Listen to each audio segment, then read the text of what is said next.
بسم اللہ الرحمن الرحیم. وقد ذکر فقہاء الحنفیہ ان الشفعۃ تثبت بثلاث طلبات. فقہاء حنفیہ نے ذکر کیا ہے کہ شفعہ ثابت ہوتا ہے تین طلبات یا تین مطالبوں کے ساتھ. طلب المواسبہ پہلا مطالبہ اور طلب المواسبت کہلاتا ہے. وهو ان يقول الشفيع فور ما علم بالبيع انه يطلبه بالشفعة. طلب مواسبت کا مطلب یہ ہے بھائی واسب یواسب مواسبتاً مطلب چھلانگ لگانا، اچانک کوئی کام اوپر سے نیچے کی طرف آ جانا. تو یہاں سے مراد کیا ہے؟ وہ یقول الشفیع کہ شفیع کہے فور ما علم فوراً جیسے ہی وہ جانے بالبیع بے کے حوالے سے انہ یطلبہ بالشفعۃ کہ یہ اس کا مطالبہ کرتا ہے شفع کا. جانتے ہی بے کا علم ہوتے ہی فوراً کہہ دے کہ میں شفع کا دعویٰ رکھتا ہوں. دوسری چیز طلب الاشہاد. طلب الاشہاد کیا ہے؟ ان یشہد رجلین علی کونہ طالبا للشفعۃ کہ فوراً دو آدمیوں کو گواہ بنا لے کہ تم گواہ رہنا کہ فلاں آدمی نے زمین بیچی ہے، وہ میرا پڑوسی ہے، یا اس کے مبیع میں میں شریک ہوں، یا حق کے مبیع میں میں شریک ہوں. تم گواہ رہنا کہ میں شفع کا دعویٰ کرتا ہوں. ٹھیک ہے. وطلب الخصومہ تیسرا مطالبہ وہ طلب خصومت کہلاتا ہے. وہ ان یرفع طلب الشفعۃ الی القاضی، اور وہ یہ کہ وہ قاضی کے پاس اپنا مدعا اور اپنا مقدمہ لے کر جائیں کہ فلاں آدمی نے میرے پڑوس میں یا جس زمین میں میں اس کے ساتھ شریک ہوں یا حق کے مبیع میں شریک ہوں، اس نے وہ بیچی ہے اور اس پر میں نے طلب مواسبت بھی کی ہے اور طلب اشہاد بھی کیا ہے. اب طلب خصومت کے لیے عدالت میں حاضر ہوں. فالتاخیر فی طلب المواسبہ یبطل الشفعہ عند الحنفیہ والحنابلہ. پس طلب مواسبت کے اندر تاخیر سے کام لینا یبطل الشفعہ یہ شفعہ کو باطل کر دیتا ہے عند الحنفیہ والحنابلہ احناف اور حنابلہ کے نزدیک. وحجتهم فی ذلک اس بارے میں ان کی حجت و دلیل ما روی عن عبداللہ بن عمر رضی اللہ تعالی عنہما وہ روایت ہے جو عبداللہ بن عمر رضی اللہ تعالی عنہ کے واسطے سے منقول ہے ان رسول اللہ صلی اللہ علیہ وسلم قال کہ نبی پاک صلی اللہ علیہ وسلم نے فرمایا الشفعۃ کحل العقال. شفع کیسی ہے؟ کحل العقال رسیوں کی کھولنے کی طرح. جس طرح رسی کھولنے میں کوئی دیر نہیں لگتی اس طرح اس کے ختم ہونے میں بھی کوئی دیر نہیں لگتی. ٹھیک ہے. وعلل المحدثون هذا الحديث بابن البیلمانج کہتے ہیں محدثین نے اس حدیث کو ابن بیلمانی کی وجہ سے معلول قرار دے دیا ہے. ٹھیک ہے، یعنی اس کے اندر علت ہے. ولیکنہ مؤید بأثر لشریح القاضی، البتہ اس حدیث کی تائید موجود ہے شریح قاضی کے اثر سے کہ انہوں نے فرمایا انما الشفعۃ لمن واسبہا کہ شفع اس کے لیے ہے جو طلب مواسبت کرے. جو طلب مواسبت کرے تو اس کے لیے شفع کا حق ہے، جو طلب مواسبت نہ کرے اس کے لیے شفع کا حق نہیں ہے. اخرجہ عبد الرزاق فی مصنفہ وذکر ابن قدامہ ان ثبوت الشفعۃ علی الفور مروی عن ابن شبرمہ والبتی والاوزاعی وابی حنیفہ والعنبری والشافعی فی احد قولیہ.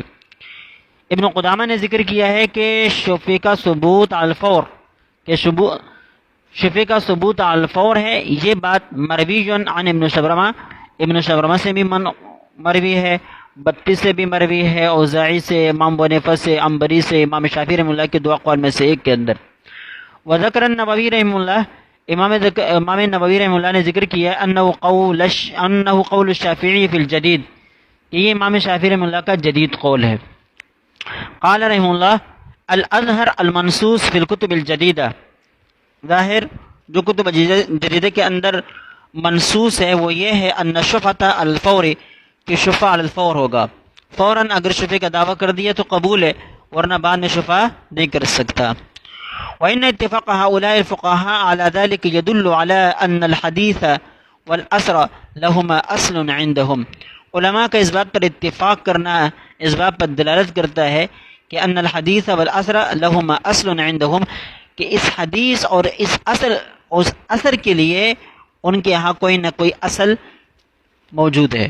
ٹھیک ہے، اس وجہ سے انہوں نے اتفاق کیا، ورنہ اگر یہ حدیث ان کے یہاں مقبول نہ ہوتی، یہ اثر مقبول نہ ہوتا، تو پھر ان کے پاس وہ جو ہے اس مسئلے پر اس قسم کا اتفاق نہ کرتے. ٹھیک ہے.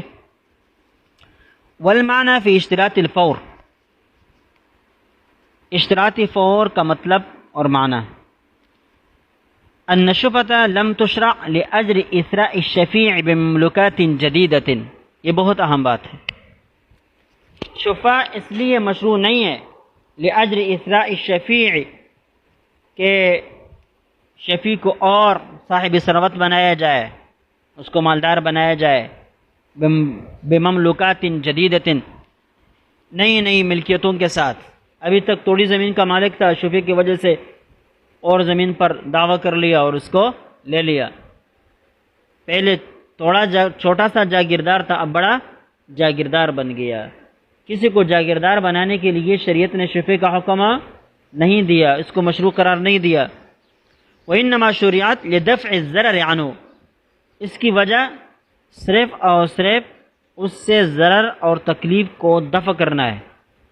پہلے گزر چکا نا بھائی کہ بعض پڑوسی، بعض آنے والے لوگ ایسے ہوتے ہیں جو مزاج سے آپ کے ساتھ لگنے والے نہیں ہوتے، آپ کا مزاج ان کا موافق نہیں ہوتا، تو پھر زندگی ساتھ اچھی نہیں گزرتی.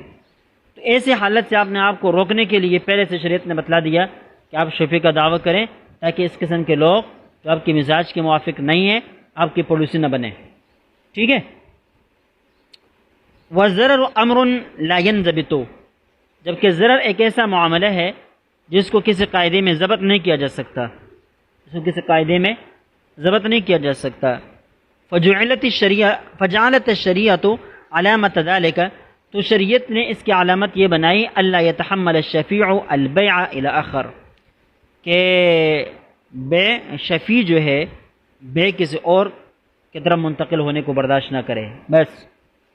وَيُظْهِرُ إِنْكَارَهُ عَلَى ذَلِكَ فَوْرَ مَا يَعْلَمُ الْبَيْعَ، اور اپنے انکار کو ظاہر کر دیں علی ذلك اس بات کے اوپر فَوْرَ مَا يَعْلَمُ الْبَيْعَ، جیسے ہی بے کے بارے میں جان لے فوراً اپنا احتجاج ریکارڈ کروائیں، اس بات کو ظاہر کر دیں کہ بھائی میں جو ہے کسی اور کو بطور پڑوسی قبول کرنے کے لیے تیار نہیں ہوں، لہذا یہ زمین میں لوں گا، یہ گھر میں لوں گا. اب بات سمجھ میں نہیں ہے.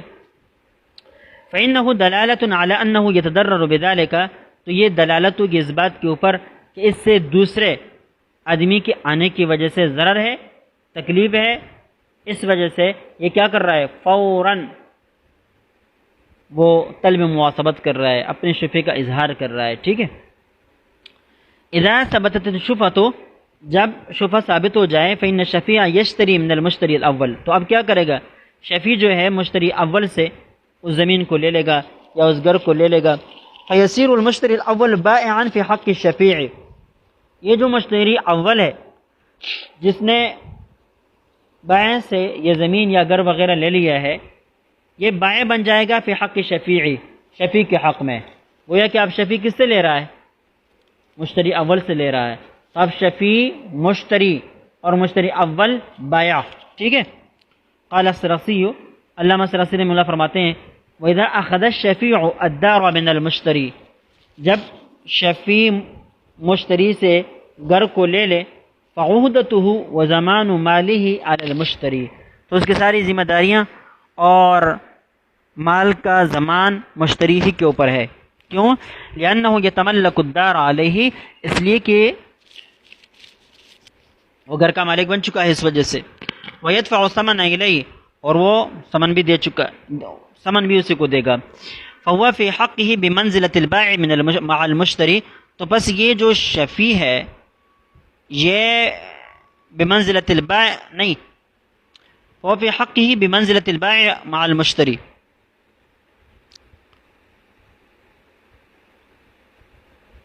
یہ جو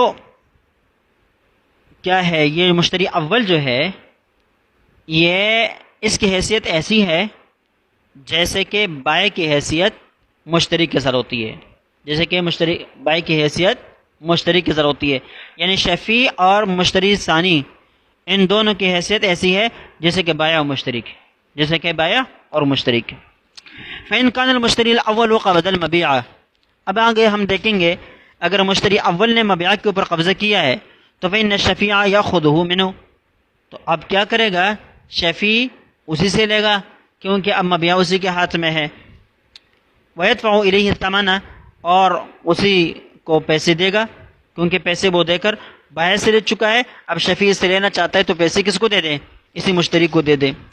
وهذا لا خلاف فيه، کہتے ہیں اس میں کسی کا کوئی اختلاف نہیں، الا ما حکاہ السرخسی، البتہ امام سرخسی رحمہ اللہ نے عن ابن ابی لیلہ، ابن ابی لیلہ سے نقل کیا ہے، اما اذا، مطلب ان کا اختلاف ذکر کیا لیکن اس کا اعتبار نہیں، اما اذا لم يكن المشتری قبضہ، البتہ اگر مشتری نے اس غیر یا زمین کے اوپر قبضہ نہیں کیا ہے، واراد الشفیع ان یاخذ المبیع من البائع، اور مشتری بائع سے مبیع لینا چاہے تو ففیہ خلاف، اس میں اختلاف ہے۔ فظاہر الروایہ، دیکھیں اس بات کو نا، پہلی صورت یہ تھی کہ شفیع مشتری اول ہی سے کیا لے لے؟ مبیع لے لے اور پیسے اسی کو دے دے۔ یہ اس صورت میں ہو سکتا ہے کہ جب مشتری اول نے کیا کیا ہو؟ قبضہ کر لیا ہو۔ اب اگر قبضہ نہ کیا ہو تو شفیع کس سے زمین لے لے؟ بائع سے لے لے یا اسی مشتری سے لے لے؟ اس بارے میں علماء کا اختلاف ہے۔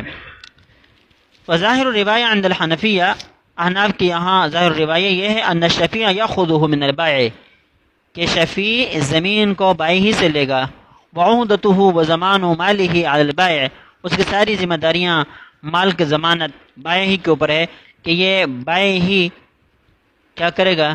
جو ہے وہ گھر اس کے حوالے کرے گا، زمین اس کے حوالے کرے گا، اور مشتری جو ہے جو پیسے دے گا وہ بائع ہی کو دے گا۔ کأنہ اشتراہ منہ ابتداء، یہ معاملہ ایسا ہوگا جیسے کہ شفیع ابتداءً اس بائع سے یہ گھر یا یہ زمین خرید رہا ہے، گویا کہ وہ جو مشتری بیچ میں تھا نا وہ ہٹ گیا ہے، اب کون براہ راست؟ شفیع اور بائع یعنی اصل مالک آپس میں کیا کر رہے ہیں؟ عقد کر رہے ہیں۔ وذلك لأن حق الشفیع اعتبره الشرع مقدما على حق المشتری الاول، اور یہ اس وجہ سے کہ شفیع کے حق کا اعتبار شریعت نے مشتری اول کے حق سے پہلے کیا ہے۔ مشتری اول کا اتنا حق نہیں جتنا کہ شفیع کا حق ہے، شفیع کے حق کو مشتری اول کے حق پر شریعت نے خود مقدم کیا ہے۔ سمجھ گئے اس بات کو؟ فَإِذَا أَخَذَهُ الشَّفِيعُ بِالشُّفْعَةِ، جب شفیع نے اس کو شفعہ کی وجہ سے لے لیا، فَاتَ الْقَبْضُ الَّذِي كَانَ يَسْتَحِقُّهُ الْمُشْتَرِيُّ الْأَوَّلُ، تو وہ حق، وہ قبضہ جس کا مشتری اول مستحق ہو گیا تھا وہ فوت ہو گیا، اب اس کے لیے کوئی جگہ، کوئی جواز باقی نہیں رہا۔ وَذَلِكَ يُوجِبُ انفساخ الْبَيْعِ بَيْنَهُ وَبَيْنَ الْبَائِعِ، اور جب وہ قبضہ نہیں کر سکتا، اس کا استحقاق قبضہ بھی باقی نہیں، تو وَذَلِكَ يُوجِبُ انفساخ الْبَيْعِ بَيْنَهُ وَبَيْنَ الْبَائِعِ، تو یہ مشتری اول اور بائع کے درمیان بے کے فسخ کو لازم کر دیتا ہے، ٹھیک ہے۔ کما لو ہلک المبیع قبل القبض، ایسا ہے جیسے کہ مبیع اگر قبضے سے پہلے ہلاک ہو جائے تو ایسی صورت میں کیا ہوتا ہے؟ بے فسخ ہو جاتی ہے، تو یہاں پر بھی بے فسخ ہو جائے گی۔ فاخذ الشفیع من البائع جعل المبیع بینہ وبین البائع، تو شفیع کا بائع سے لینا یہ کیا کرتا ہے؟ گویا کہ بے کو شفیع اور بائع کے درمیان بنا دیتا ہے۔ فتکون العہدۃ علی البائع، لہذا ساری ذمہ داریاں کس کے اوپر ہوں گی؟ بائع کے اوپر ہوں گی۔ وذکر ابن قدامہ ان الشفیع یاخذ من المشتری، ابن قدامہ نے ذکر کیا ہے کہ شفیع یہ زمین یا گھر لے گا من المشتری، مشتری سے، ان کان فی قبضی، اگر اسی قبضے میں ہو، ومن البائع، بائع سے لے گا ان کان فی قبضی، اگر اس کے قبضے میں ہو، جیسے کہ اوپر ذکر ہوا۔ ولیکن قیاس المذہب، لیکن مذہب کا قیاس یہ ہے ان اخذہ من البائع فی حکم اخذہ من المشتری، کہ اس کا بائع سے لینا فی حکم اخذہ من المشتری، مشتری سے لینے کے حکم میں ہے۔ کیا مطلب ہے؟ شفیع نے بائع سے لے لیا، لیکن یہ بائع سے لینا ایسا ہے جیسے کہ مشتری اول سے لیا ہو، مشتری اول ہی سے لینے کے حکم میں ہے۔ وہ ہے کہ بائع سے نہیں لیا بلکہ کس سے لیا؟ مشتری اول سے لیا۔ کیوں؟ لأن العقار مملوک للمشتری بحکم البیع الاول، اس لیے کہ بیع اول کی وجہ سے یہ مشتری اس زمین کا مالک بن چکا ہے۔ جب زمین کا یا دکان کا یا گھر کا مالک در حقیقت کون ہے؟ مشتری ہے، تو بائع سے کیسے لے؟ لہذا اگر بائع سے لے گا بھی تو ہم اس کو ایسا سمجھیں گے جیسے کہ مشتری سے لیا ہے۔ یہ منزلہ اس کے ہے کہ گویا اس نے کس سے لیا ہو؟ مشتری سے لیا ہو۔ سمجھ گئے؟ وعللہ ابن قدامہ بقولہ، ابن قدامہ نے اس کی تعلیل اس طرح کی ہے لأن العقد يلزم في بيع العقار قبل قبضه، اس لیے کہ عقد زمین کے بیع میں قبضے سے پہلے بھی لازم ہو جاتا ہے۔ اچھا، ایک سوال کا جواب دے دیا۔ سوال یہ ہوا کہ آپ کہہ رہے ہیں کہ مشتری اول نے قبضہ نہیں کیا، آپ نے شفیع نے بائع سے لے لیا زمین یا دکان یا گھر وغیرہ، تو آپ نے کہا کہ یہ حکماً ایسا ہے جیسے کہ مشتری سے لیا ہو، اس لیے کہ مشتری اس بیع کی وجہ سے اس کا مالک بن چکا ہے۔ تو اس پر اعتراض ہوا، مالک تو تب بنتا ہے کہ جب قبضہ کرے، مالک تو تب بنتا ہے کہ جب قبضہ کرے، اس نے اب قبضہ ہی نہیں کیا تو مالک کس سے بنا؟ ٹھیک ہے، تو جواب دے رہے ہیں لأن العقد يلزم في بيع العقار قبل قبضه، زمینوں کی بیع قبضے سے پہلے بھی لازم ہو جاتی ہے۔ اب بات سمجھ میں نہیں ہے۔ ويدخل المبيع في ملك المشتري وزمانه، اور مبيع مشتری کی ملکیت اور اس کے زمان میں داخل ہو جاتی ہے۔ ٹھیک ہے۔ ويجوز له التصرف فيه بنفس العقد، اور پھر مشتری کے لیے جائز ہو جاتا ہے کہ نفس سے عقد کی وجہ سے اس زمین کے اندر تصرف کرنا شروع کر دے، اس کے لیے یہ جائز ہو جاتا ہے، گو اب تک قبضہ نہیں کیا ہے۔ فصار كما لو قبضه المشتری، تو یہ ایسا ہو گیا جیسے کہ مشتری نے اس کے اوپر قبضہ کر لیا ہو۔ ٹھیک ہے۔ ولكن ذکر بعد ذلك، لیکن اس کے بعد حضرت نے ذکر کیا بعد ذلك احد الوجہین عن الشافعی، امام شافعی رحمہ اللہ کے دو اقوال میں سے بھی ایک وجہ کو ذکر کیا ہے، ان الشفیع لیس له اخذه من البائع، کہ شفیع کے لیے بائع سے لینا جائز نہیں ہے، بلکہ کیا ہے؟ ويجبر الحاکم المشتری على قبضه، بلکہ اب حاکم مشتری کو مجبور کرے گا کہ بائع سے زمین لے کر، گھر لے کر یا دکان لے کر اس پر قبضہ کریں، ثم جب مشتری قبضہ کرے ثم ياخذه الشفیع منه، پھر شفیع اس سے لے لے مشتری سے۔ کیوں؟ لأن الشفیع یشتری الشخص من المشتری، اس لیے کہ مشتری جو شفیع جو لے رہا ہے، شفیع یہ مشتری ہی سے حصہ لے رہا ہے، فلا ياخذه من غیرہ، لہذا غیر سے یعنی بائع سے نہیں لے سکے گا۔ وبنوا ذلك على ان البيع لا يتم الا بالقبض، اور کہتے ہیں اسی پر انہوں نے وبنوا ذلك على، کہتے ہیں اس کی بنا ان لوگوں نے اس اصول کے اوپر رکھی ہے کہ بیع لا یتم الا بالقبض، قبض کے بغیر تام نہیں ہوتی۔ لہذا گویا کہ امام شافعی رحمہ اللہ کے اس قول کے مطابق جب مشتری نے مبیع کے اوپر قبضہ نہیں کیا تو بیع تام نہیں ہوئی، جب بیع تام نہیں ہوئی تو شفیع کو شفیع کا حق نہیں حاصل ہوتا۔ اس وجہ سے پہلے کیا کرے؟ حاکم وقت کے ذریعے سے مشتری کو قبضہ کروائیں، اور جب وہ قبضہ کرے اس کے بعد پھر شفیع جو ہے شفیع کا دعویٰ کرے وغیرہ وغیرہ، پھر اس سے اپنا زمین وغیرہ وصول کر لے۔ الشفعۃ فی القوانین الوضعیہ، یہ بہت اہم بحث ہے۔ قوانین وضعیہ، موجودہ قوانین جو ہے اس میں شفعہ کی کوئی صورت، کوئی حیثیت ہے کہ نہیں، کوئی جگہ ہے کہ نہیں، اس کو ذکر کر رہے ہیں۔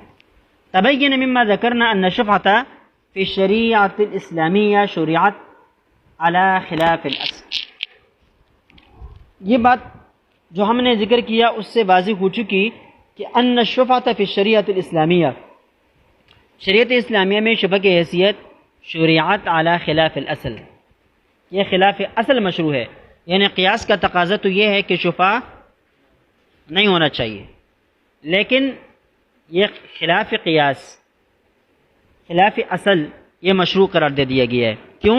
لدفع الضرر عن الشفیع، شفیع سے ضرر کو دفع کرنے کے لیے.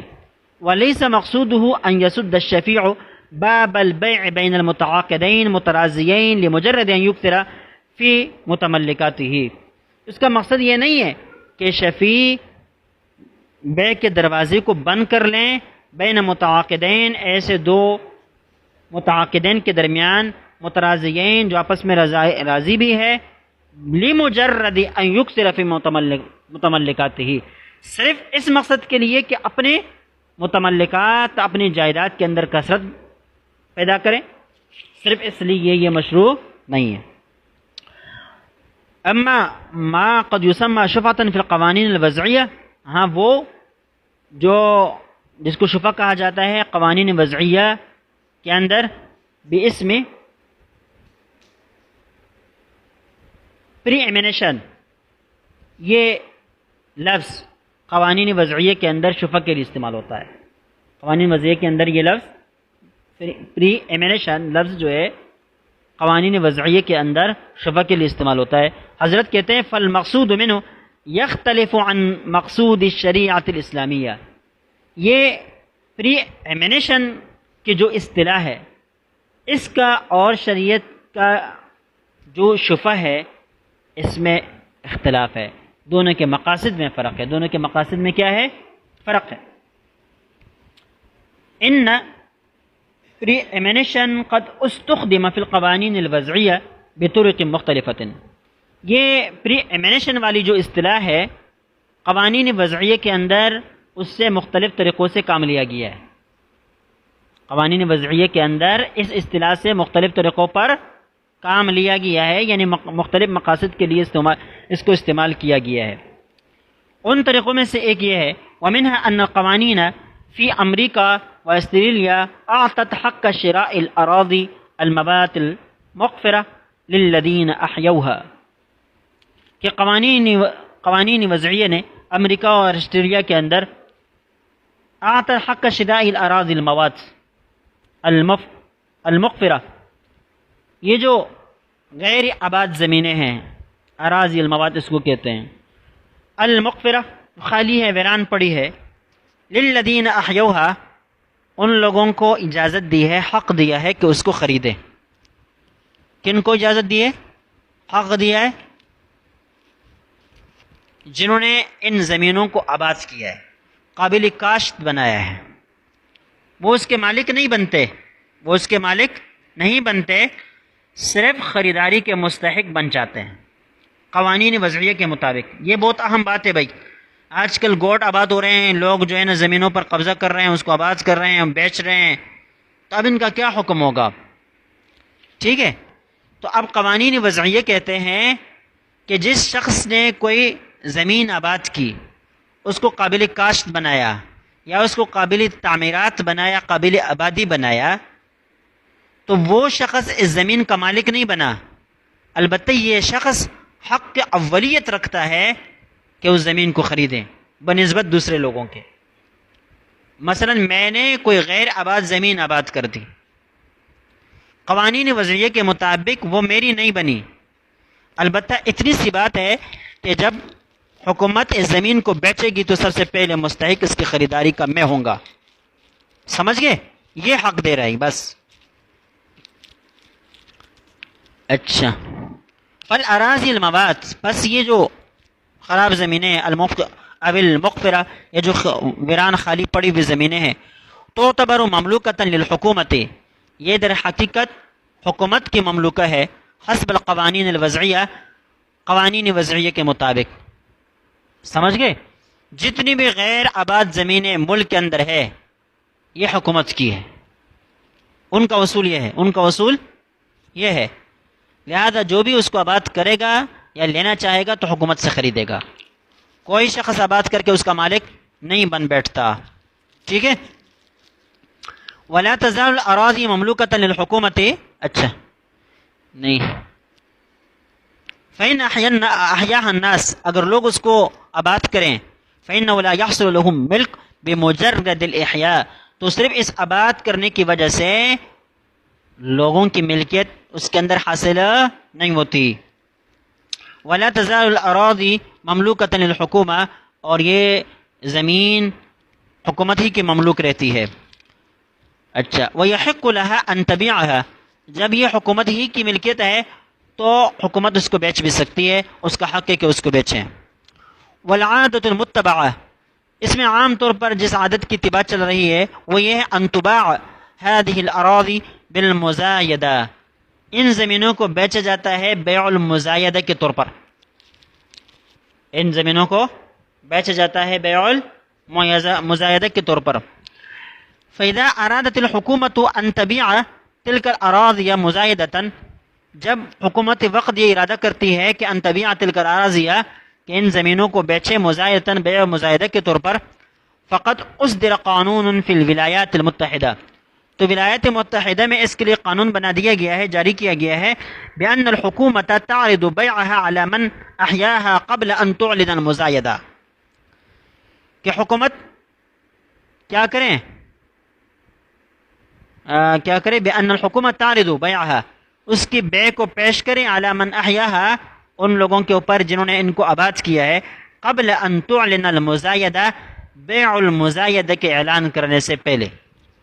اس بات کو سمجھے بھائی، ایک شخص نے زمین آباد کر دی، اب ان قوانین کے مطابق وہ زمین اس کی نہیں ہوئی، وہ ہے حکومت کی، اور حکومت اس زمین کو عام طور پر بیع المزایدہ کے طور پر بیچتی ہے.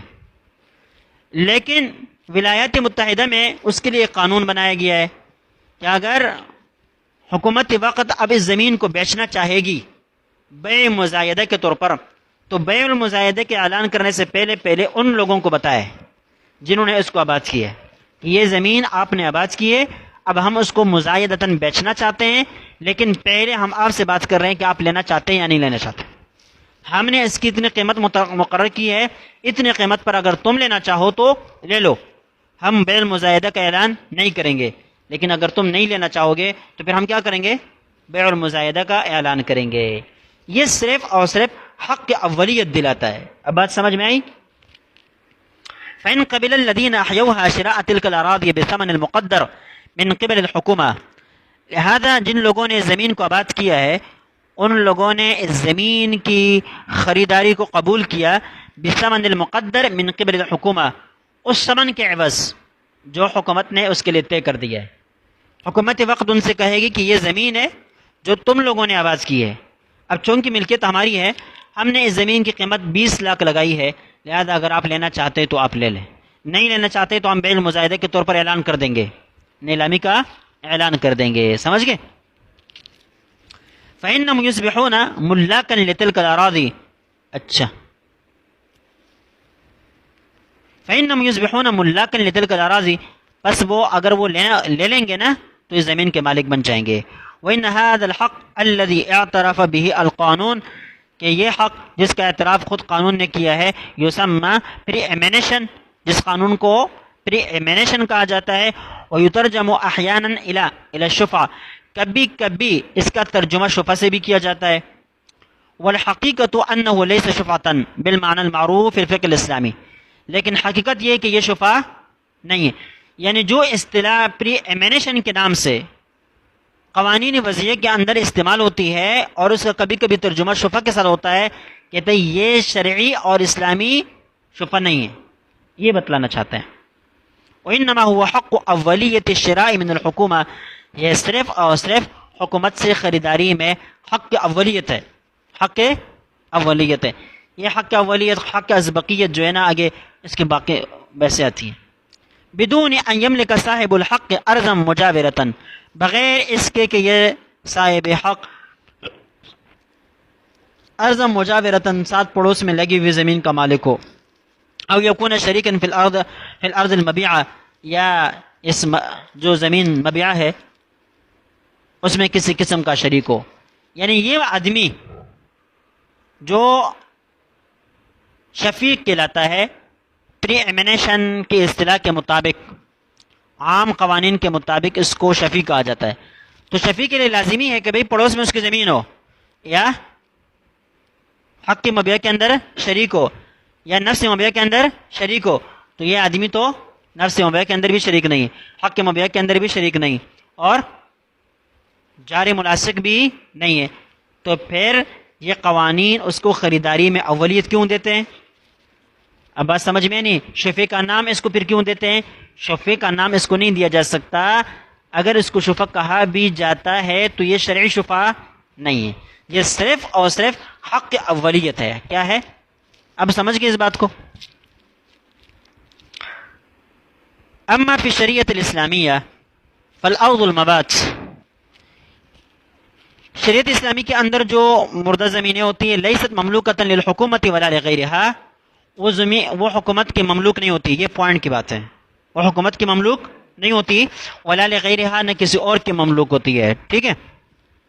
وانما یملکھا من یحییھا، اس کا مالک وہی بنتا ہے جو زمین کو آباد کرتا ہے۔ فالشریعۃ الاسلامیہ تعطی حق الملک مباشرۃ لمن یحیی ارضا مباتا، پس شریعت اسلامیہ جو ہے ملکیت کا حق دیتی ہے مباشرتاً، فوراً اسی وقت، لمن یحیی ارضا مباتا، جو غیر آباد زمین کو آباد کر دیتا ہے، بدون ان یحتاج الی شرائها من الحکومہ، حکومت سے خریداری کے محتاج ہوئے بغیر، زمین آباد کر دی، اس کا مالک بن گیا، حکومت سے خریداری کی کوئی ضرورت نہیں ہے۔ وذلك على اساس الحدیث المعروف، کہتے ہیں اس کی بنا ایک معروف حدیث کے اوپر ہے، من احیا ارضا میتتا فیلو، جس نے غیر آباد زمین آباد کر دی تو وہ اسی کی ہے۔ ولا شک انه اعدل وانفع لعمارة الاراضي البلاد، کہتے ہیں اس میں کوئی شک نہیں کہ یہی بات زیادہ عدل، زیادہ فائدہ مند ہے، لعمارة اراضي البلاد، مملکتوں کی اور شہروں کی زمینوں کو آباد کرنے کے لیے۔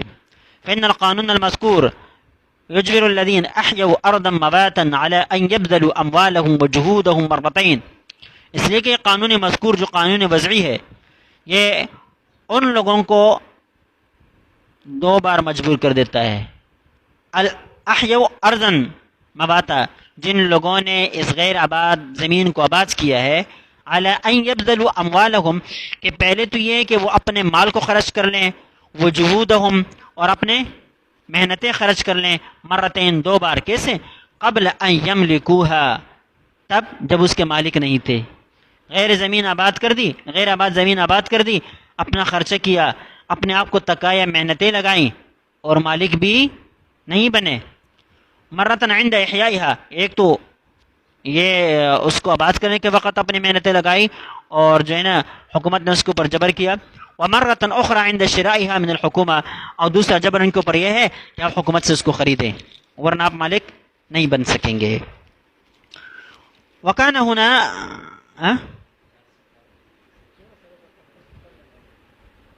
کل پڑھیں گے، چلے صحیح۔